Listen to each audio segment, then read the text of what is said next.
Okay, let's do another one.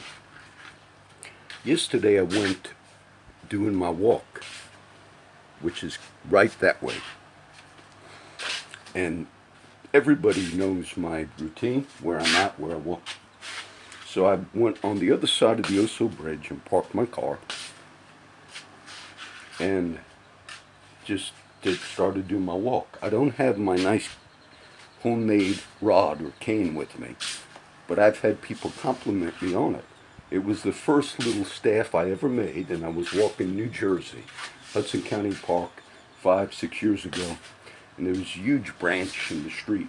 And I remember my friend David Martin, who used to make like staffs and all, he says, whenever you try to make one, John, you break it off like right where you could see like this little handle. And so it was not hard wood, and I broke a branch and then varnished it at my old house in New Jersey, fixed it, and people have complimented me on that staff like they want it.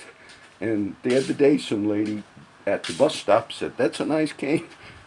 So I'm walking yesterday, got that nice staff, and maybe about half a mile down, there's this homeless guy without a shirt and a bunch of tattoos.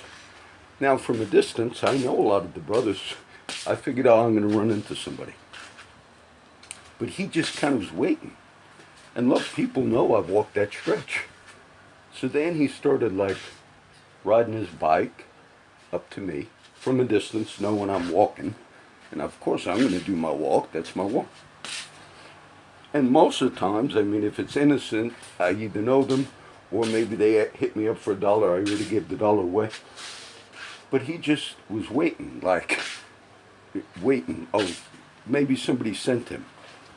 That's what it looked like. Just go. And then as he got closer, that's, tattoos all over, no shirt, fine. And I just kept walking with that stick. I guess it looks intimidating. It's just a cane. And then he got close and he didn't say nothing like real loud or anything, but he kind of said something. Then he turned around and left.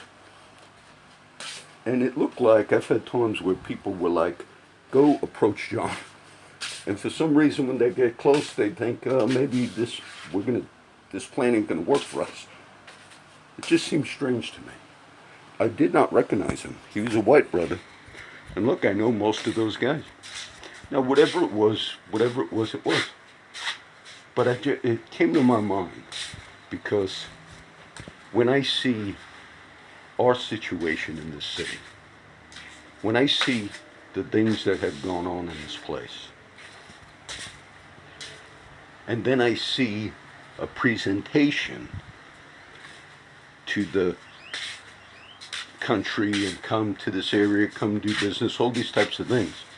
And I think you're fooling people.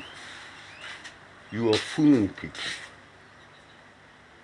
You want people to know that this little place, this region, is not above board.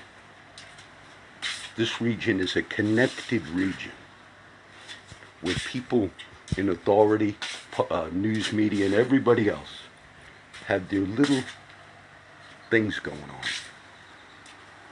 And that's when I look at it, and I'm a news watcher, and I check things, and I see whoever it is, Caller Times, anybody, and they say, we're going to expose corruption. And then they get on some little stupid guy selling popcorn. And they give a whole huge page and a half. And then I think, Jesus said, you strain at a gnat and you swallow a camel. And I see how you covered up for connected people, particularly in the Hispanic community. Not just one judge, but a few of them. But you're willing to go after a white judge and to rightfully show, but yet you advocate for the corruption because of, and it's sad to say, because of La Raza.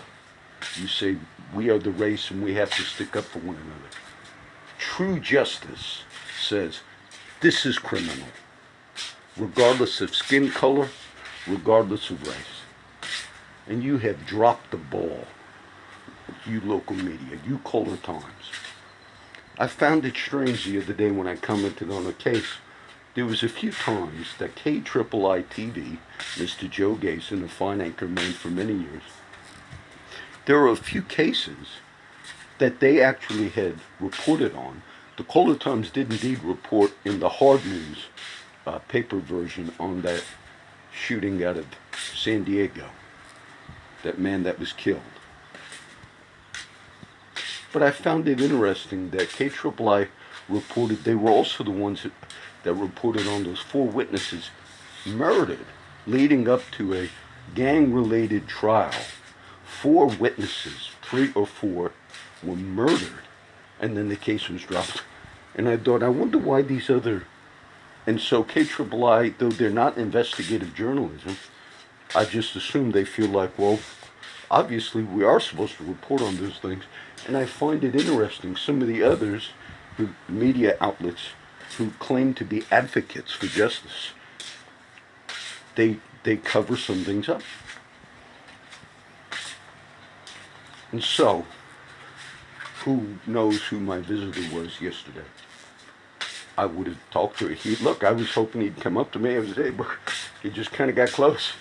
Said something not like a threat as far as I heard, but then he didn't want nothing to do with me. I was normal. I wasn't, just walking. And I thought, and you got people in authority playing those games in this community. Don't forget that. Don't forget that. I've covered, for new people, I can't cover all why am I mentioning that Judge Vinales and all. The Color Times just waited for a period of time after advocating and covering up for his criminal activity. And then they began reporting again, and he's connected. Yeah, and there's even his wife, I think it's Peggy Vinales. Then you have the various defense people that are connected with the local DA's office, and they all know each other, and cops that the Du Bois Lister shooting, I got his picture there, black man who was shot and killed here in Corpus Christi. The officer was related to one of the judges, Nanette Hassett. I mean, this place is, the people have to recognize what's going on down here, okay? I don't know what I'll title it, the Rod or something.